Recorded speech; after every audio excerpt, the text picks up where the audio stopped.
Om Prithvi Shantirantarikshagam Shantir Dyav Shantir Disha Shantiravantara Disha Shantiragni Shantir Vayu Shantiraditya Shantish Chandrama Shantir Nakshatrani Shantirapashantiroshadaya Shantir Vanaspataya Shantir Gau Shantiraja Shantirashva Shantir Purusha Shantir Brahma Shantir Brahmana Shantir Shantireva Shanti Shantir Me Astu Shantihi. May there be peace on earth and in the sky. May there be peace in the water and in all directions. May there be peace in the plants, in the trees, and in animals. May there be peace in the hearts of all beings. May there be peace in everyone and in everything. Sarvetra sukhinas santu, sarve santu niramayaha, sarve bhadrani pashyantu, ma kaschid dukkha bhag bhavet, sarvastaratu durgani, sarvo bhadrani pashyatu, sarvas sadbuddhimapnotu, sarvas sarvatra nandatu. May all be happy and healthy. May all see what is good, and may no one experience misery. May all overcome their obstacles and acquire good tendencies. May people everywhere find joy and fulfillment.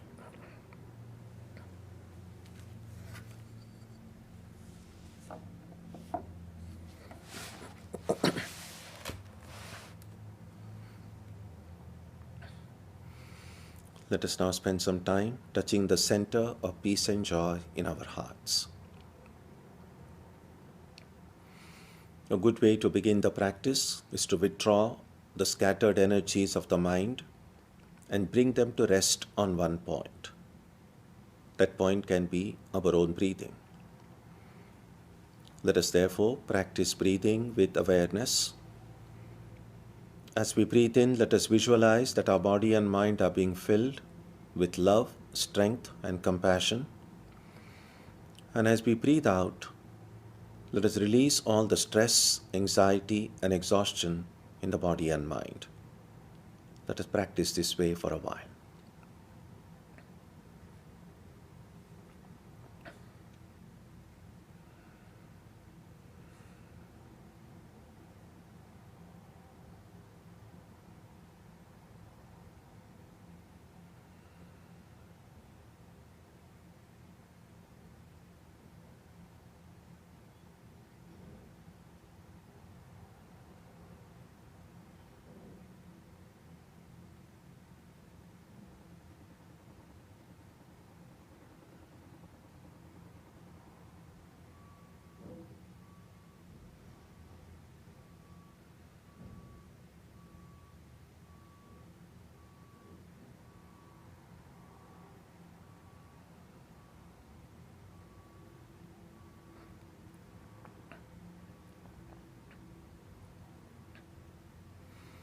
Let us now turn our attention to the region of our heart.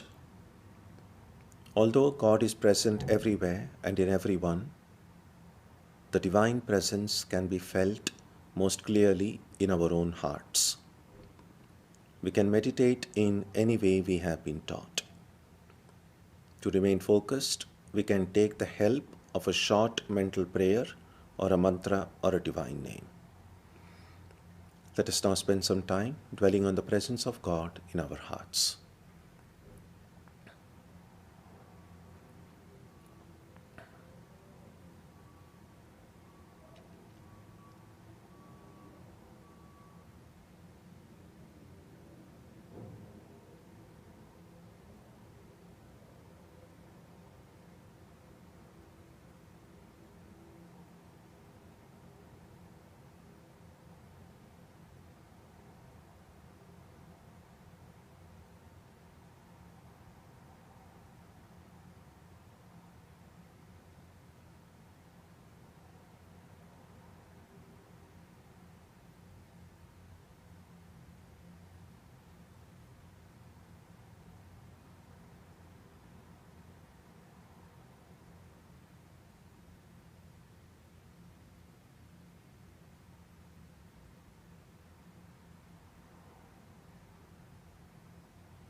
Satoma Satkamaya Tamasoma Jyotirgamaya Mrityorma Amritam Gamaya Aviravirmayeti Rudrayatte Takshinam Mukham Tenamam Pahi Nityam.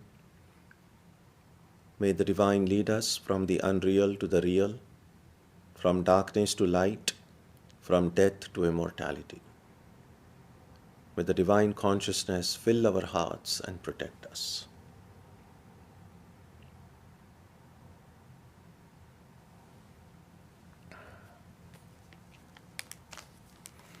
Happy Mother's Day to one and all. This is the day all of us remember our mothers, and we remember the mother dwelling in the hearts of all of us as well.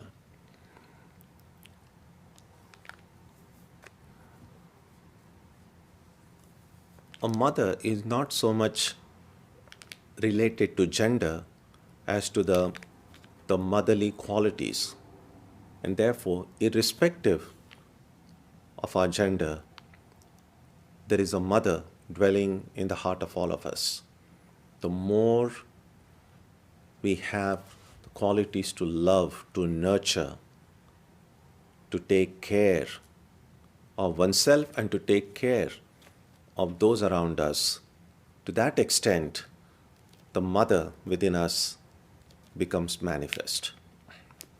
And so the Mother's Day, therefore, is a day of significance, of value, of meaning to every one of us, irrespective of our age, irrespective of our gender, irrespective of everything.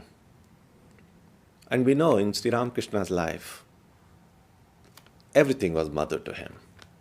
He saw when he closed his eyes, he saw mother dwelling in his heart. When he opened his eyes, he saw the presence of mother everywhere. In fact, sometimes the scripture itself is seen as a mother. Shankaracharya, in his commentaries, he does say it, because there are a lot of times we find a repetition even in the Upanishads, and of course plenty we'll find in the Gita as well. Now, according to the rules of study, in Vedic study, repetition is considered a weakness. If you have said something once, why do you have to say it again? Repeating something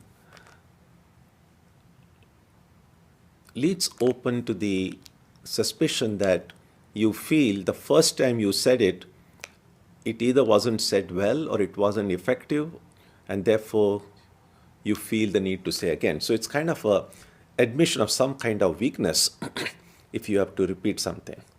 In Sanskrit, they sometimes call it punarukti doshaha.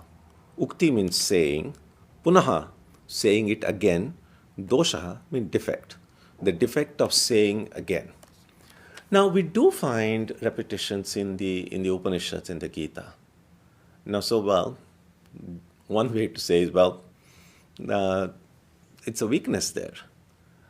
But that's not how these great commentators have seen it. Shankaracharya says that just like a loving mother who loves her children, who wants her children to be ideal in every way, who wants her children to improve, will keep on telling them things again and again and again and again. And sometimes we know, and all of us have been through that stage, sometimes when we have elders in the family repeatedly telling us something, and we say, "Oh, Mom, how often will you tell me that? You've told that to me many times." And sometimes, especially if you have teenage children, you might have heard reactions like that. And yet, parents will keep on repeating it. And they will do that because they love their children. Even if their children are annoyed, they will keep on telling them with the idea that something will sink in at some point. So Shankaracharya, in his commentary, one place, maybe more than one places, he says the Upanishad is like 1,000 mothers packed together. So if you are having trouble dealing with your one mother telling you something again and again and again, think about the 1,000 mothers put together and repeatedly telling us, do this, do this, do this. So Shankaracharya says, that's not a weakness. It's just the love. The Upanishad, the Vedas, the Gita, these are our mothers. And they love us. And that is why Krishna will keep on saying in the Gita again and again, you are the Atman. In the Upanishad we see, you are the infinite one. The power of Maya. In one place, there's a very poetic passage in the Katha Upanishad, the commentary, and it begins like this, Aho vati gambhira durabagaya chamaya idam. It's a beautiful, beautiful passage. For those who follow Sanskrit, it's extremely poetic, it's extremely powerful. And what Shankaracharya is pointing out there, and then similar passages in his commentary on the Brahma Sutras as well. So what he's saying is, how powerful is this power of ignorance, the power of Maya? He says that no one has told us from the time we were born, no one has really, in these words, told us, you are this body, or you are this mind. No one really has told us that in that way. And yet, we have absolutely no doubt. We are completely convinced, this is me. These are my ideas, these are my thoughts. Without anybody telling me that to me directly, that's what I know. And yet, the Upanishads keep on telling us, you are not the body, you are not the mind, you are not the ego. And yet, it doesn't sink in. It kind of might make sense intellectually, but as we go about our day-to-day activities, we still behave and act as if we are this body and mind. And that is the power of Maya. That is the power of ignorance. That the scriptures keep telling us you are the Atman, and yet it doesn't sink in. No one tells us that you are this body and mind, and yet that has become our conviction. And that is why we need the scriptures. Sometimes it might seem very irritating. Sometimes we might get annoyed. Sometimes we might think, why so much repetition? The scriptures are tirelessly will keep on hammering that message within us. And the section that we are going to see today, from verses 13 till the end of the chapter, chapter 12, are exactly the kind of things a mother would tell her daughter or her son. What we have here is the set of verses where Krishna is saying, what are the qualities an ideal devotee must have? If I want to be a Bhakta, if I want to be a spiritual seeker, what are the kind of qualities I must have? And if, Krishna is saying, if you have these qualities to the fullest measure, you are dear to me. And sometimes, as children, we might have seen, as we grow up a little bit, and when we are very young, we want to be loved by the elders in our family, by our father, by our mother, by those who are taking care of us. We get a sense of what they expect of us. We know that, oh, if I do this, my mom will be happy. If I do this, my dad will be happy, and so on. So that is exactly what Krishna is doing here in this section. He says, if you cultivate these qualities, I will be happy. In fact, that is a very helpful way to think, even with regard to our daily japa and meditation. Because sometimes we say, I have heard people say that oh, today I'm not much in the mood. I'm just tired. I just don't feel like doing japa and meditation. Sometimes we do it as if we think about our spiritual practice as something that is going to make me happy, is something for myself.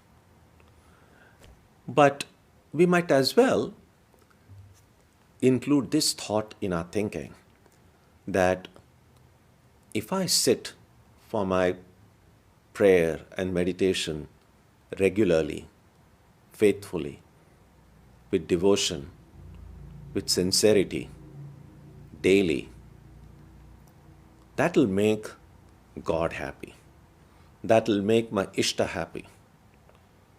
Devotees of Ramakrishna can think, this is what will make Ramakrishna and Holy Mother happy. So it's not just about my happiness. It's not just about whether I feel like meditating or not. If I love God, if I love my Ishta, then I will do something even if I don't feel like doing it at that time, just out of love, because it will make them happy. And so therefore, these set of verses that we will read today, they all end up with this, Sa me priyaha, such a person is dear to me. Priya means dear. So what do I need to do in order to become dear to God? Let's look at it. Verse 13 and 14, we'll read together.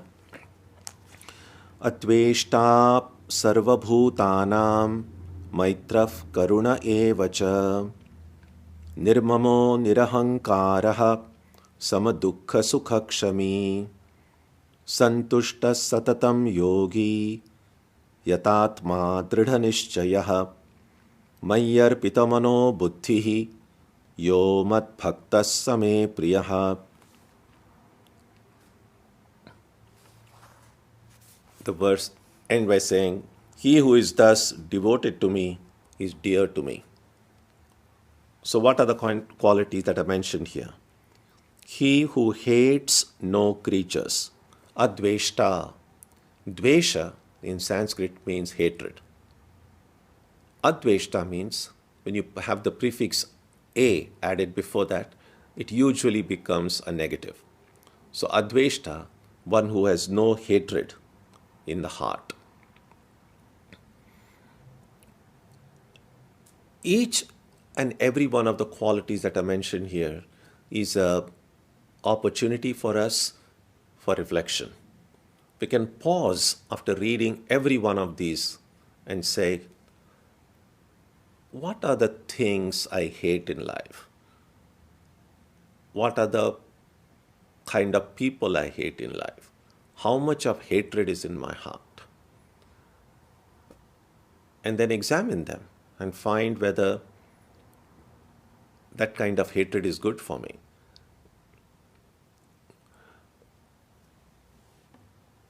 People speak about being loving.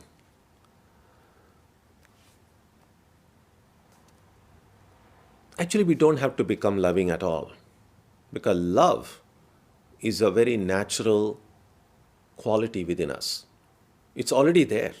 We don't have, love is not some kind of a ethereal thing floating around and I need to somehow inject it within me. No. All of the love that is needed is already in my heart, because God dwells in my heart and God is love. God is mother and mother is love. So that love is already in my heart. And yet we might feel, I don't feel all that loving all the time. Why doesn't that love manifest in my life if it's already present within me? And the reason is hatred. Hatred is a kind of a door that closes, and therefore the love cannot come out. So the more I'm able to eliminate hatred, the love which is already within me will naturally manifest itself. And therefore, an important quality to be a devotee, an important quality to be a spiritual seeker, is to make conscious effort to eliminate all hatred. Adveshta Sarvabhutanam, all people. Maitraha, Maitri, friendship, to be friendly with all. Lot of times, although nowadays we use the word love all the time, many Vedanta texts, they, and actually even Buddha's discourses and Buddha's words, the word Maitri, of friendship, is used oftentimes more profusely than the word love. And the reason is not difficult to understand. That the way the word love gets used in common conversations, it's almost indistinguishable from attachment. And attachment is a hurdle in spiritual life. And therefore, the words that the Buddha used often is friendship. Friendship in the sense that there is love, but there is no attachment, the kind of attachment one might have to one's own family or one's own near and dear ones.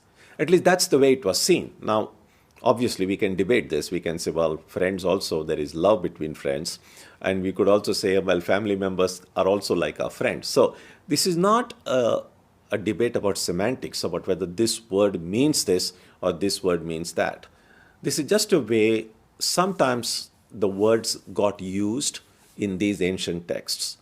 So they felt oftentimes more comfortable using the word Maitri than the word love, just because of this juxtaposition of the use of the word love and the actual practice, it becoming attachment. So, Maitraha, being friendly towards all. Karuna evacha. Karuna means compassionate. Compassionate in the sense of empathy, putting oneself in someone else's shoes. Because compassion can also be shown or expressed by being on a pedestal and saying, oh, I just feel great compassion for you.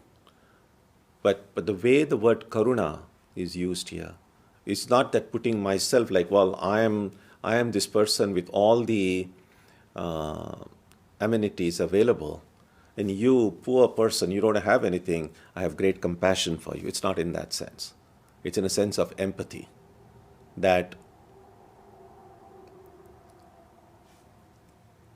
it could as well be that I would be in your place and you could be in my place. It's just the way things are, that right now, at this stage, at this point of time, I'm here and you are there. But it could have been just the opposite. So putting myself in someone else's shoes and trying to feel what that person is feeling, that is what karuna means. That is what real compassion is. So, no hatred, being friendly, being compassionate in this sense. Nirmamaha, nirahankaraha, without the feeling of I and mine. We'll see in Ramakrishna's conversations, this word I and mine comes again and again and again. Many saints and teachers in the Vedanta tradition have pointed out that the real obstacle to progress in spiritual life is just this I and mine. I is aham, mine is mama in Sanskrit. Sometimes these are thought of as the primary ego and the secondary ego. So everything that I identify as I, that becomes my primary ego. Everything that I identify as mine becomes the secondary ego. And that's really our entire world that we experience, entire things that my senses are able to grasp can either be seen as I or mine. I and mine. That's essentially how we do it. Now, while both of these are the ways the ego manifests, there is a little bit of difference between the two. And the difference is the hold that what I see as mine has over me is a little bit less than the hold that I has over me. In other words, if there is an occasion in my life when I have to choose between I or mine, and there is no third choice, then invariably I'm going to choose I.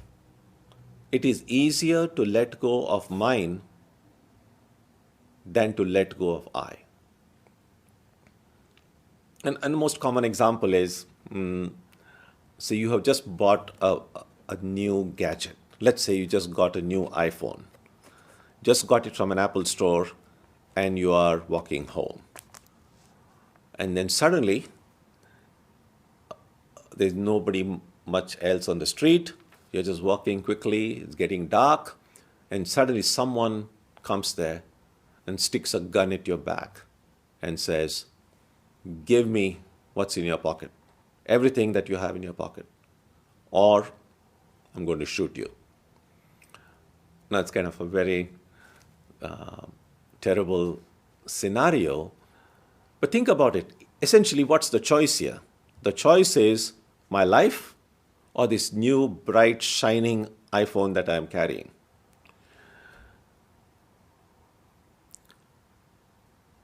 So the choice really is either me, either I die, or my phone has to be given away. So it's I or mine. Now what will I choose? Now, it's a no-brainer. I think it'll be anyone in their right mind will say, take the phone, spare my life, let me go my way. No one's going to say, oh, this phone is so precious. I will no, then I'm never going to let go of this phone. If you want, you can shoot me. Pointless. If I don't live, then what's this phone to me? It's everything that is mine becomes significant, becomes of any value only as long as I am there. If I goes, whatever is mine is really no longer mine if I am not there. So, I, primary ego, mine, secondary ego. So sometimes when we are told in spiritual life that, oh, the ego is the hurdle, the ego must get out of the way, and that is easier said than done. There are times when we might feel, oh, I'm no one and everything is God's, I'm surrendering myself to the divine, and sometimes this might happen very naturally. But other times, most of the time really, the I sense is pretty strong. Everything that we do it with a motive. Everything that we do it with the idea that I am doing it. I want this, I like this, or I don't like this. The I is always present.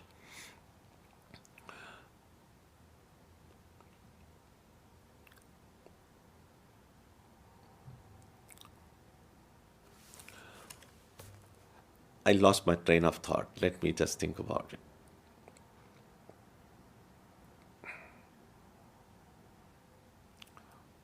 So I and mine, so this I never goes away. Sri Ramakrishna said that I is like a shoot of a tree. Sometimes in these old buildings you might have seen, and there's plenty I saw when I was growing up in India.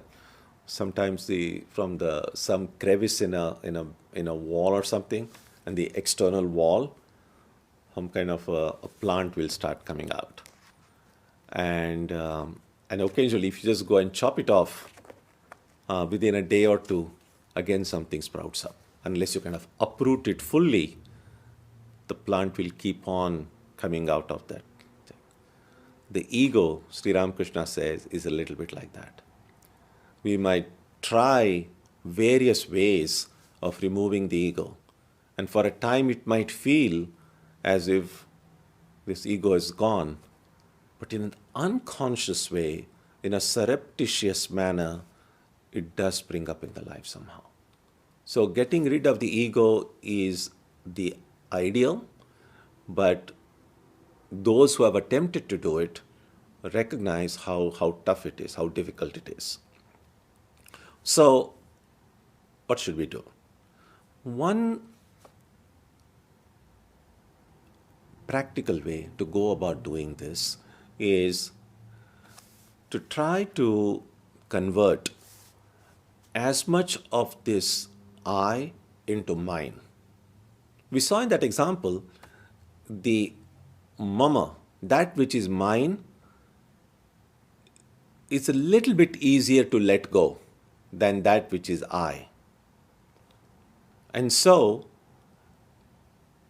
if I can try to transform everything that I see as I into mine, everything that is, rather than saying that's me, I can look upon that as mine, then it might be easier to deal with it.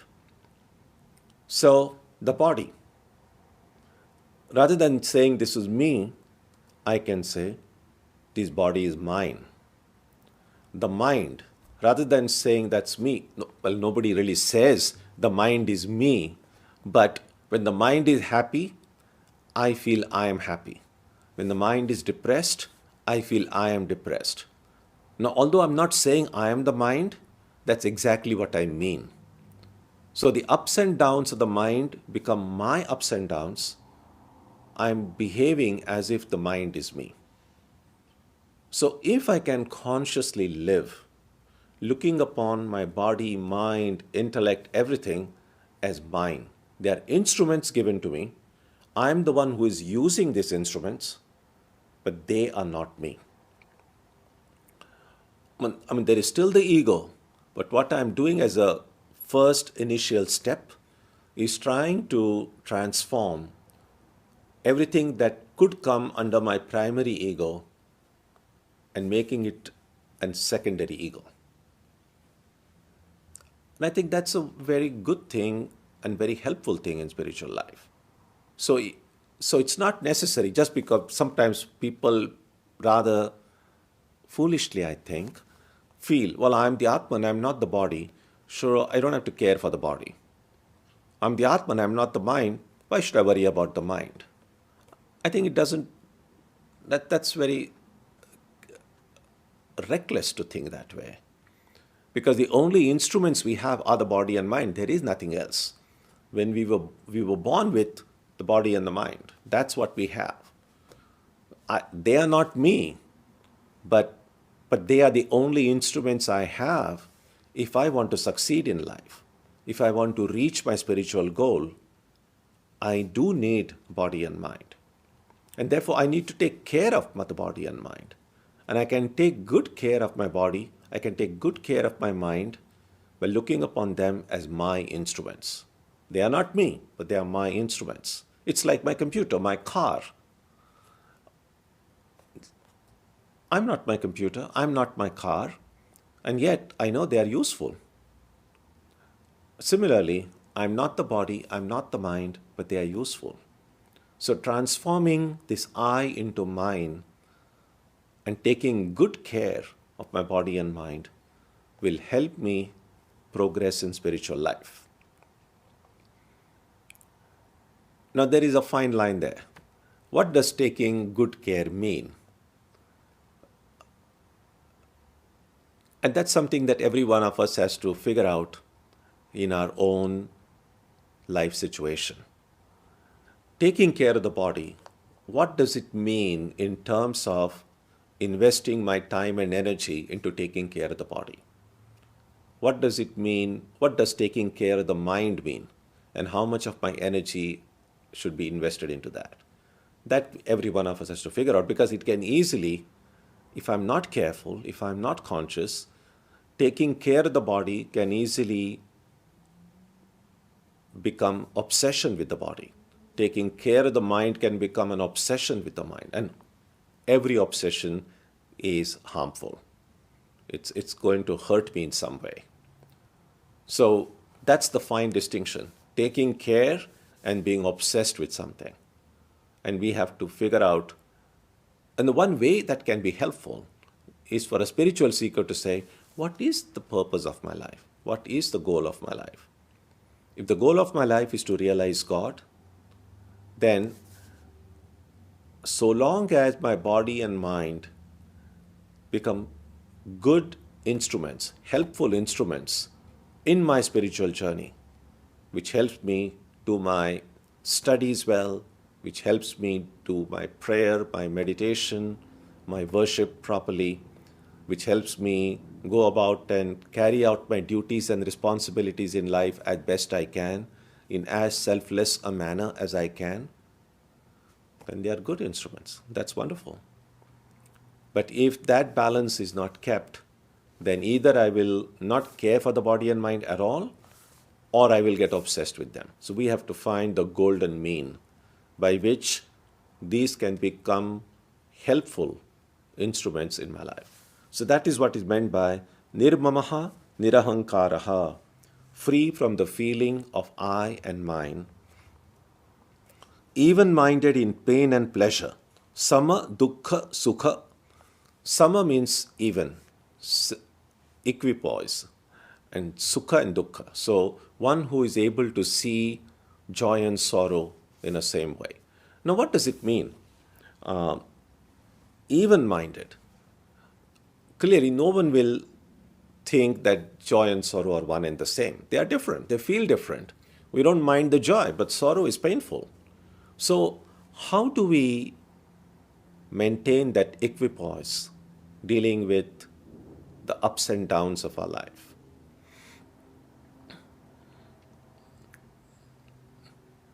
There are several ways to do it. One way to do that is to recognize that they just come and go. The joy and sorrow that we experience in life on a daily basis just comes and goes. Yes, things can make us happy, but we know that no happiness lasts forever. But things can bring us pain, but we know also that the pain doesn't last forever either. And the reason for that is, if the source of my happiness, the source of my pain, if they are limited, perishable entities, then the joy or sorrow that they give me will also be limited and perishable. That's just the way things are. And at present, all of the joy and sorrow that we get in life does come from things and people who are themselves perishable, who themselves are finite, limited. They are not infinite. Now, if I can find a source that is infinite, then the joy that that infinite source will give me will also be infinite. And there is only one infinity. And that, according to the Gita, according to our scriptures, is God, is the Spirit, is the Atman or Brahman, if you want to use the kind of terminology that gets used here. So if my joy comes from God, if my joy comes out of praying to God, thinking about God, meditating on God, that joy is very different from the joy that can come to me by eating a good ice cream. Joy is joy. You cannot really distinguish between the joy, except that one joy is coming from an external object, which is perishable, and the other joy is coming not from an object, but from within.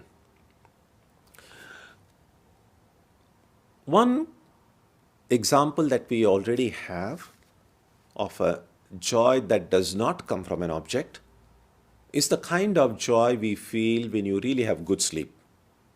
So when you have really deep sleep and you feel so fresh in the morning, not in that state of deep sleep, sushupti, there were no objects. There was nobody. In the waking state, of course, there are people, there are objects. In the dream, there are people, there are objects. But in deep sleep, there are no people, there are no objects. And yet, we feel so happy. We just feel refreshed. Now, that joy that we get in deep sleep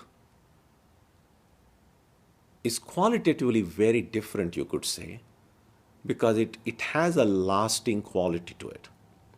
Now, if we could continue sleeping forever, and nobody wants to do that, that joy will be with us all the time. But of course, we know our karma will wake up in the morning, and then that joy, the sushupti sukham, the joy of sushupti will go. But we don't have to sleep all the time to get that joy. It's possible to get that joy from the self, even when we are awake. And one way of getting that joy is exactly developing the kind of qualities that are being described here. So the more I'm able to develop these qualities, that joy which is from within will manifest more and more. So that is the free from the feeling of I and mine, even-minded in pain and pleasure. Kshami, forbearing. The word that is sometimes used in Vedanta text for forbearance is called titiksha. There is a beautiful verse in the Viveka Chudamani. It goes like this. Sahanam sarva dukkhanam apratikara purvakam chinta vilapa rahitam sa titiksha nigadyate. So what is true forbearance? It's not like, oh, I'm in pain, but I'm just forbearing it. But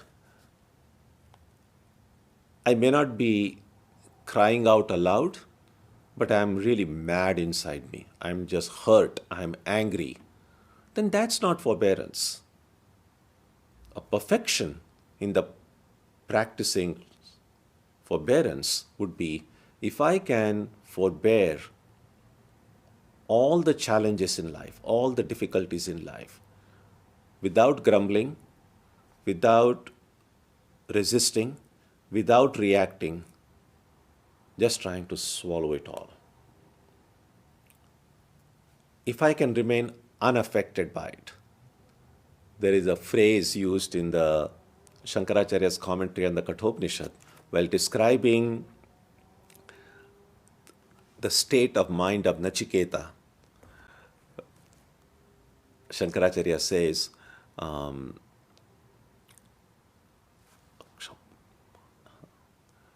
Maharadavat akshobhyamanaha. Rida means a big lake. And akshobhyamanaha means one who is not affected, one who there is no ripples there. So it's like a huge lake. Think about Lake Michigan, for instance. And if you go there, it just looks like a big sea. You don't see the other side of the lake at all. Now, if a group of elephants enters into that water, surely maybe just in the moment they are entering, the little bit, there is going to be a few ripples where the elephant enters. But as far as the entire lake is concerned, the lake is totally unaffected by it.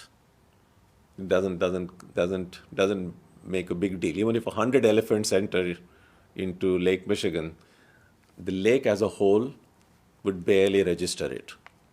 But if these elephants, even just one elephant, were to enter into a small little pond, there's going to be chaos. That water is not going to be still at all. What kind of a lake or a pond my own mind is? And we can look at it in our own daily experience. Sure, all of us throughout the day pass through times when there is sometimes things to celebrate and things to grieve about. There is good news, there is bad news. How reactive are we? Do we just, if there is a good news, and I just don't know how to contain my joy, and I just dance about and jump about. And if there is the bad news, and I just sit in a corner and start crying in the dumps.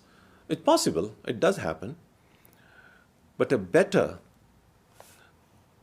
situation would be, forbearance would be, that yes, of course, it doesn't mean that I won't be affected at all.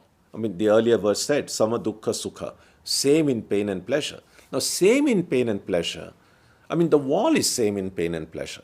You know how to give good news to the wall and give bad news, it is same. But no, we are not walls. We have got a heart here. And so, if there is a good news, it's going to make us happy. And being happy, you don't have to feel guilty about it. Being happy is wonderful. That's great. If there is some terrible news, we are going to feel sad. And that's completely natural. So, being even-minded in joy and sorrow doesn't mean not reacting at all. Doesn't mean that. Of course, we are going to react. The question is, does my reaction overwhelm me? Am I still myself? And a lot of times we will find the joy or the sorrow can be so overwhelming, and my reaction to that could be so overwhelming, then I lose control over myself. Now that is, then I'm not forbearing. So forbearance really means to be able to absorb everything that happens in my life, but especially things that are challenging, that are difficult. Dukkha, sahanam sarva dukkhanam, all the dukkhas, if I can absorb it without grumbling, without grievance, without anger, that doesn't mean, again, one other clarification, that doesn't mean that I just have to just be like a doormat and all people can dump their, be a victim of injustice and exploitation and not reacting. No, of course not. I can still defend myself. I can protect myself. I can prevent injustice from happening. I can be firm. I can be strong. And I can be forbearing at the same time. So forbearing does not mean allowing to get victimized. Forbearance doesn't mean that you don't do anything about it. As I said, we have to be strong, we have to be firm, but we have to also be forbearing. What forbearance does, the quality of forbearance does, it keeps our head cool. And if it keeps our head cool, I will know what I should do. If something wrong is occurring, something unjust is occurring, I should know what I should do to remove that injustice, to remove that evil, to remove that wrong. And if I have to decide correctly, I need to be calm myself. If I am carried away by either my joy and sorrow, if I'm overwhelmed by it, then I won't be myself. And whatever decision I take in that state of mind, it's probably going to be a decision that I will regret later on. And so people who are forbearing are better decision makers. People who are forbearing are able to make good choices in life. And in spiritual life is a life of continually making right choices. Every wrong choice we make, we're taking a few steps back. Every right choice I make, I'm taking a few steps forward. And if I have to reach the destination of my journey, my life should be a succession of good, right choices. The more the wrong choices I make, I will reach the destination eventually. It's just going to get delayed because every wrong choice would mean going back in a reverse gear. And that's the importance of forbearance, to be able to absorb all the challenges and retain one's clarity so that one knows how to continue to progress towards the goal of our life. Santushtaha, ever content. Swami Vivekananda's one quote often comes to my mind whenever this quality is mentioned. He said, "By being cheerful always and smiling, it takes me nearer to God, nearer than any prayer." Spiritual life is not just about doing japa. It's not just about doing meditation. It's not just about reading the Gita. Spiritual life means being cheerful. Now, when we are happy, when everything is going well, it's easy to be cheerful. You don't need any effort for that. And no big deal. Of course, if you are happy, you're always going to have a smiling face. Now, the challenge is, even when things are not going well, can I still be cheerful? It's not going to be easy. It might seem even impossible. But even in such circumstances, if I can still manage to smile, I'm a real hero. There is something about just this smile. Now, I'm not verified this, obviously. I read it somewhere. They say that the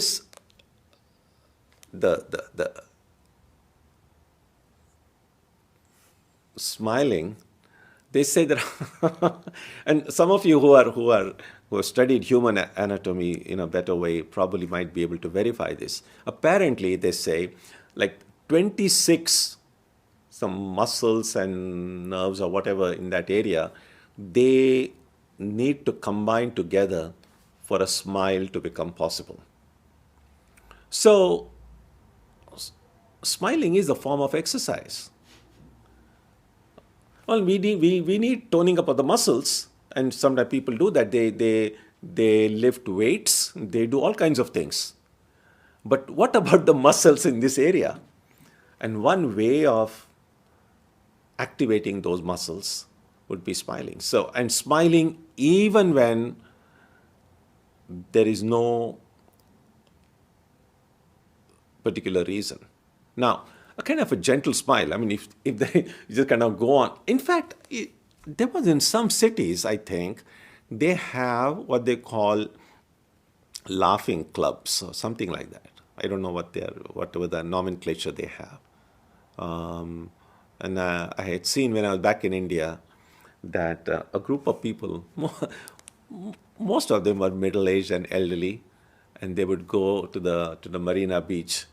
There's a big ocean front there, and they would go there and kind of stand in a circle and just laugh aloud.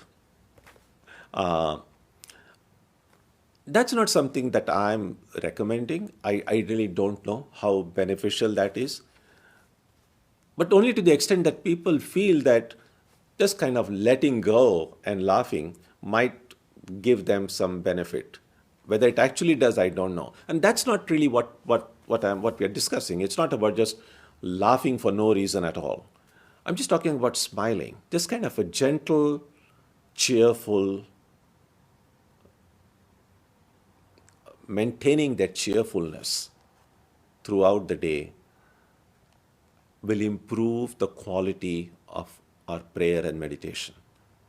If I remain cheerful throughout the day, when I sit for meditation in the evening, the quality of that meditation will be better. Because when we are not cheerful, when we are not smiling, when we always have this kind of a long face, as if the burdens of the world are upon us, again, all the nerves and muscles in this area, they are very, very tight. They are very strained. And with that kind of a tension, it's difficult to pray, difficult to meditate.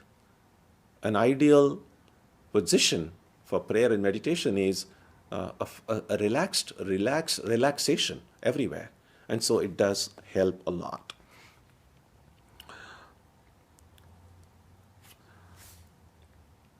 So let me read that verse 13 again. Advaita sarvabhutanam Maitrav karuna evacha nirmamo nirahankaraha samadukha sukha kshami. So we saw some of the qualities that are helpful in our spiritual life and especially in the path of devotion. Let me read those again. Person who hates no creatures and is friendly and compassionate toward all, who is free from the feeling of I and mine, even minded in pain and pleasure, forbearing, and ever content. So today we will stop here with verse 13, and when we meet next week, we will take up verse 14. Om Jananim Saradam Devim Ramakrishnam Jagadgurum Padapadme Tayo Shritva Pranamami Muhurmuhu.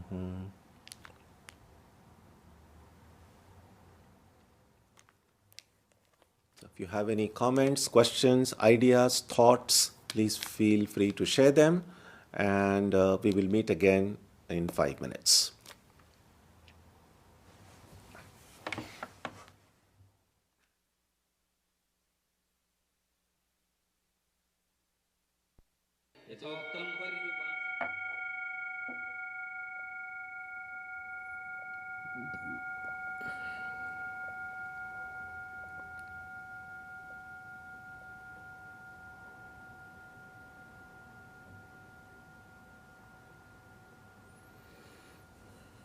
So let's look at the questions.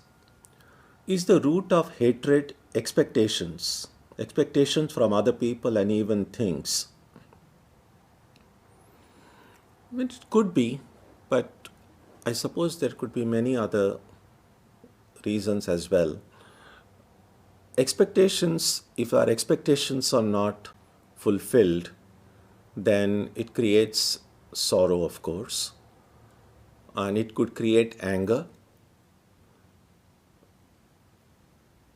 and it could also create hatred. Hatred, especially if people who are able to fulfill the expectations and yet refuse to do so for whatever reason, and one may start hating them. That's one situation. But surely, yes, expectations could be one possible reason why hatred emerges. Next, how can we have compassion in the heart for people who wrongfully do things for selfish reasons, for political power, and not harbor hatred in our heart for them? I think such people do deserve compassion. That doesn't mean that they should not be taken to task or punished for whatever wrong they are doing. But the compassion is because the state of the mind that they are in, the kind of distorted sense of values that their mind has, the lens through which they see the world is so distorted that that's what they do, because to them it seems like that's the only way to do things. And therefore they do deserve compassion. You just feel sorry that in such a terrible state of mind, these people are doing terrible things. And only with that sense of compassion will we be able to, in some way, be instrumental in figuring out now what should be done to help this person get out of this weird state of mind. What can I do to help this person's mind become clearer, become better? It could require punishment, it could require education, it could require any number of things. So we, in order to figure out what's the best way of helping this person, some amount of compassion is necessary. Because anger doesn't solve any problem. You can get angry, but that person is still going to be that person. And in my state of anger, I might try to solve the problem in some way and end up aggravating the problem.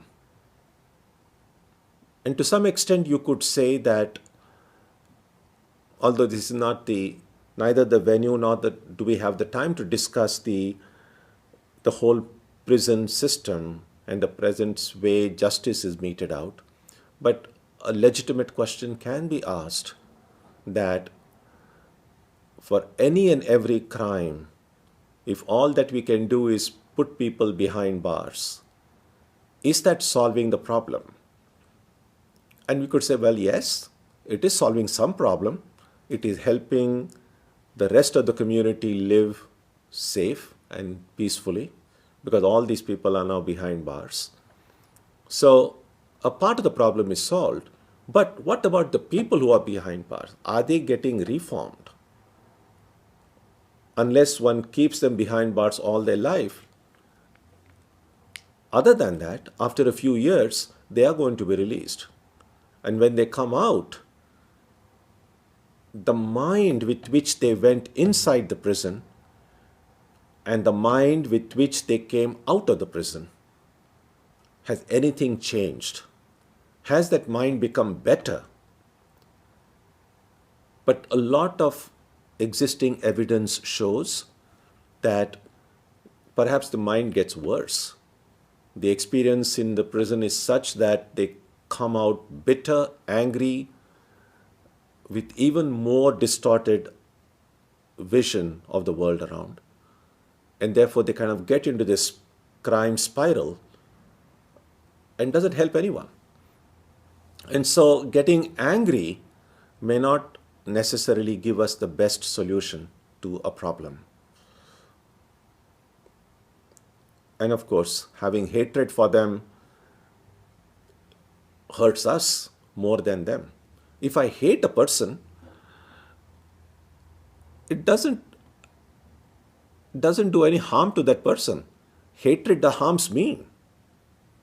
So I must have compassion on myself, because I mean, even about forgiveness, people sometimes speak about, how can I forgive someone? But think about it. Not forgiving someone hurts me as much as the other person. Probably it hurts me more, because I'm carrying that anger, that resistance, and I'm the one who is hurting. And so forgiving others is first and foremost an act of compassion to oneself, because then one is freed from that. So, and clearly, I mean, there is a lot to think about on this subject, but this is one perspective on it. Next, when Sri Ramakrishna says, make the unripe ego into the ripe ego, is he saying make our primary ego into the secondary ego? No, that's not really what he's saying. When Sri Ramakrishna says about unripe I and ripe I, what he's saying is ripe I is the I that is somehow connected with God. Unripe I is the I that is connected with the body and mind. And so, while the ultimate effect may be the same, ego reduction, but the way that ego reduction is practiced is in a slightly different way. So unripe ego and ripe ego is a one way of looking at the same problem and a possible solution to it. And the primary ego and secondary ego is another way. But ultimate effect of the two will be the same.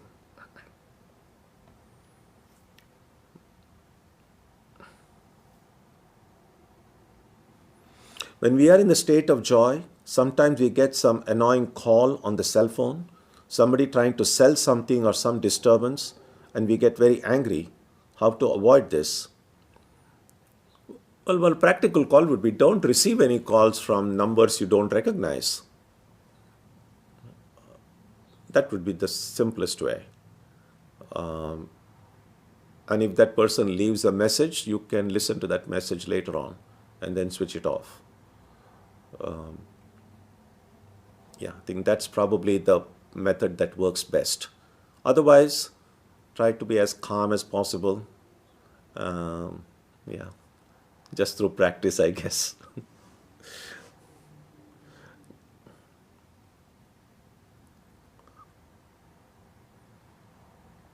Next, is being cheerful from the inside truly a choice?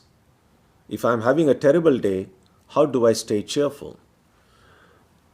Yes, staying cheerful is a choice, especially if I'm having a terrible day. There are several ways that come to mind. At least one way that comes to mind immediately of being cheerful is if I can step back a little from my situation and then say, God, you're having the really fun with me today. Look what a mess. You see, I'm reminded of, remember there were these Laurel Hardy movies, and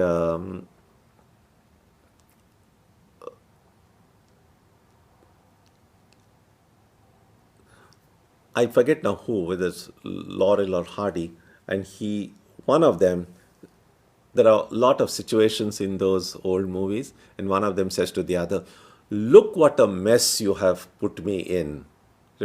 Some of you who have seen those movies might remember that. So a devotee could say something like that. If you're having a really terrible day and things are really not going at all the way you want them to be, someone with a sense of humor can look up, if you like to think of God as above, and say, look what a mess you have left me in, and smile. Will the smile make the day less terrible? Somewhat yes, because just in that effort to smile, you have created some space between your situation and yourself. Now, the reason people find it impossible to smile in such situation is because they are so tied up into their own situation that they cannot create any space between the two. And then it's impossible. But that's really what ego reduction is. If I can step back even from my own life situations, create a little bit of a distance and look at it and then say, it's a mess. And then say, what a mess you have put me in, and smile. That kind of creating a space in one's own life situation and looking at it objectively, in fact, is a great beginning. Because that will help me find a way of how to deal with my situation well. But if I'm not able to create that space, all that I can do is to just feel sorry for myself, or get angry, or get frustrated.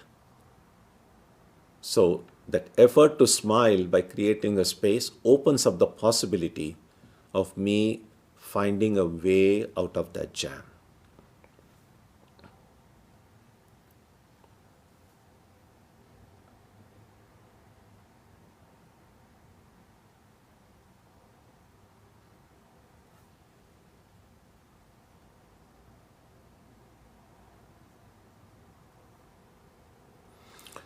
What is the difference in joy we experience in deep sleep from the joy of enlightenment?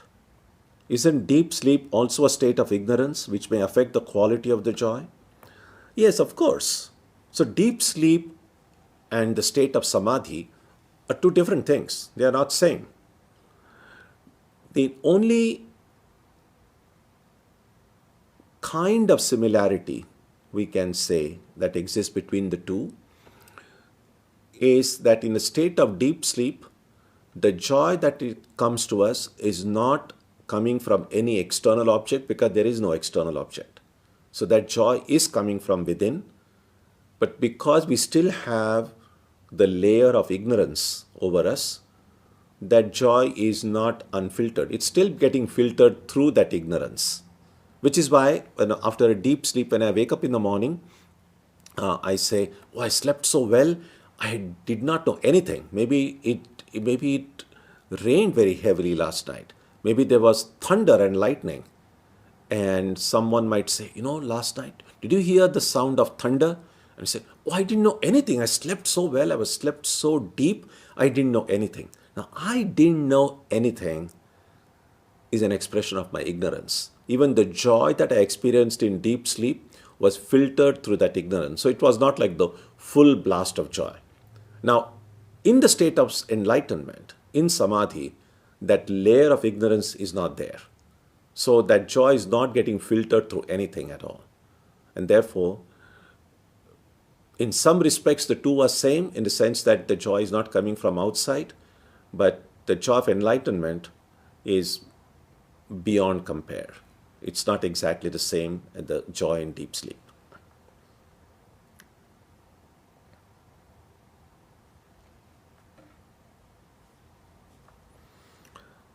Can you talk more about how to absorb what we feel so we can be forbearing? Yes, the practice of mindfulness does help.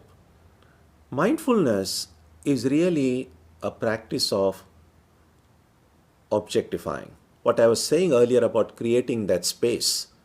In order for me to be mindful of something, I have to objectify it. If I am mindful of my anger, the anger becomes an object of my perception. If I become mindful of my sorrow becomes an object of my perception. And for it to become an object of my perception, a space gets created. And a space that gets created helps me retain my calmness and helps me then figure out what is the best way to deal with the situation. So yes.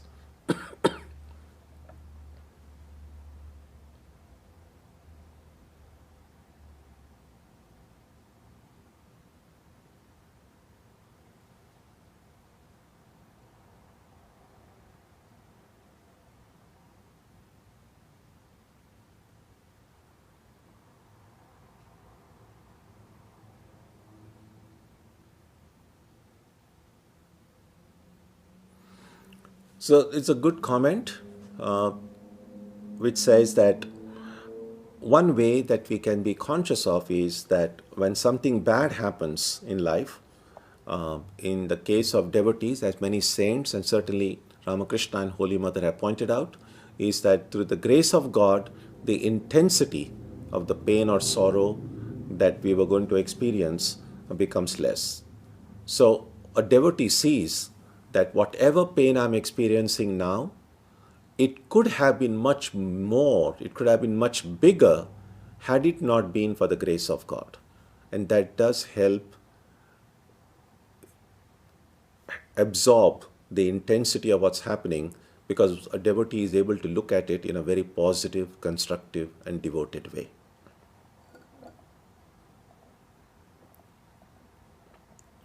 How can we be cheerful when dear ones are suffering? Now, cheerful doesn't, I think you should get the word santushta. Cheerful doesn't mean that we are kind of gloating over it. It's not like we are celebrating while others are suffering. Cheerful simply means being in a state of mind that is able to keep its own calm so that it is able to look around and understand things as they are without getting overwhelmed by them. So if I'm cheerful and if I see suffering around me, rather than that suffering coming and I'm getting absorbed in it so that I start suffering also, then I'm become incapable of helping. But if I'm able to retain my own cheerfulness, then even that state of suffering, I may be able to find a way to go and help in some way. But if I start suffering also, then I will be in need of help as much as they are, and I would become incapable of giving that help. That's the idea.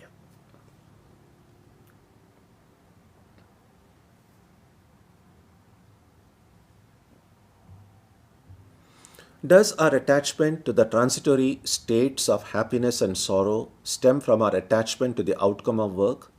How can the part of bhakti dispel the vrittis created by the elephants in life? So, yes, attachment to the outcome of work is the attachment to the state of happiness and sorrow, because all outcome of work does result in sukha or dukkha depending on whether that work is successful or not. So if things go as we planned or things are successful, it makes me happy. If they are not, it makes me unhappy. So if I'm attached to the results of my work, then I'm going to get attached to these passing joys and sorrow pass as well.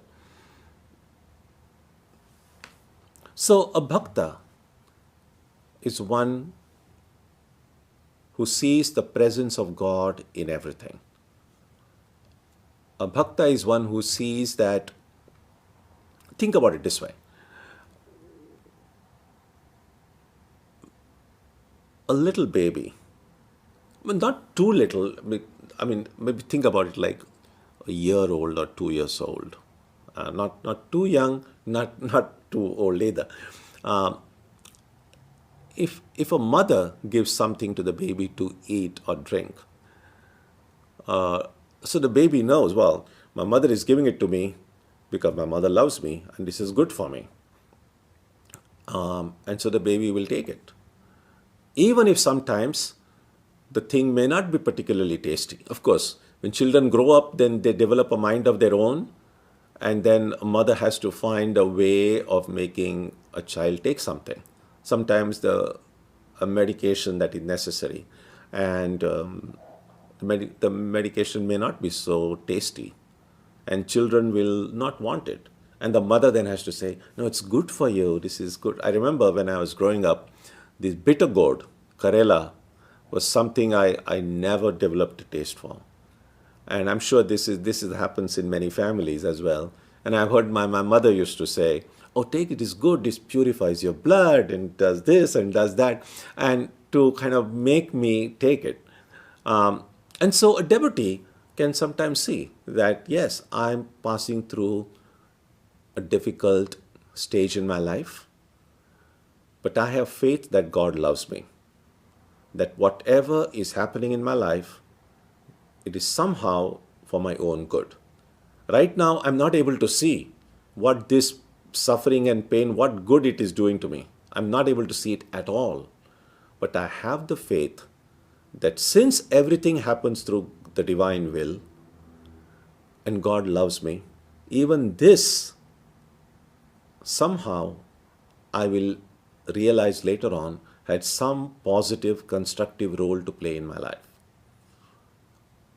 So a devotee's perspective of even difficult situations is different from someone else's.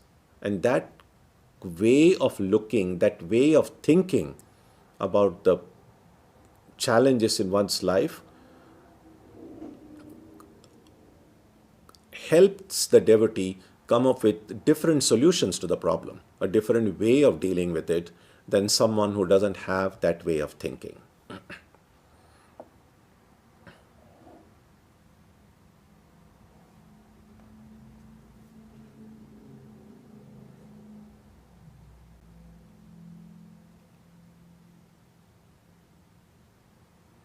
So here is a useful, helpful comment by a physician who is a doctor. He says, physiological response of smile is relaxation and parasympathetic response instead of sympathetic overactivity. One can try to smile and see how it is impossible to have muscle in tension. Yes, of course, that's very practical. Also, and this is also something very practical.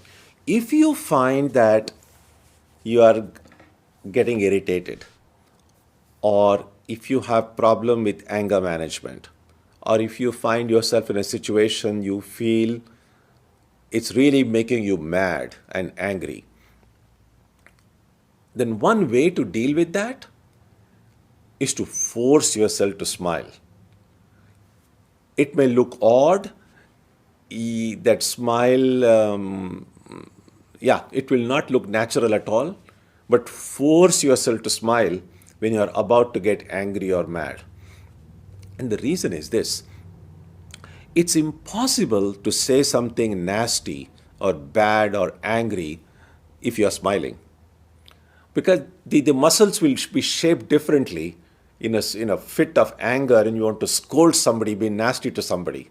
So if you don't want to do that, but you feel that you're on the point of doing it, then force yourself to smile. Try.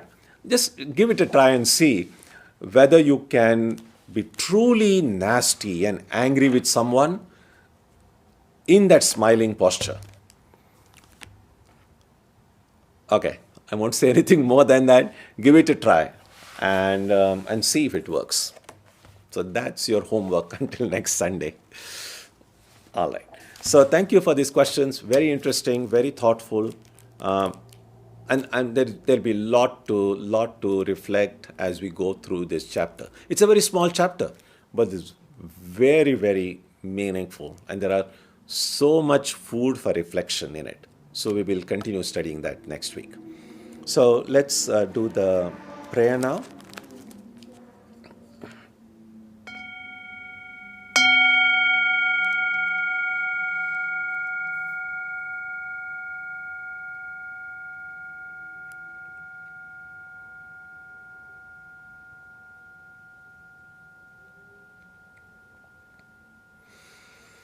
May the Divine Being, who is the Father in heaven of the Christians, Holy One of the Jewish faith, Allah of the Muslims, Buddha of the Buddhists, Tao of the Taoists, Ahura Mazda of the Zoroastrians, the Great Spirit of the Native Americans, and Brahman of the Hindus, lead us from the unreal to the real, from darkness to light, from death to immortality. May we be granted strength, freedom, and clear understanding. May we learn to see God in our own hearts and in everyone around us. May God bless us all and fill our hearts with gratitude, grace, and love. Om Shanti Shanti Shanti. Peace, peace, peace be unto all.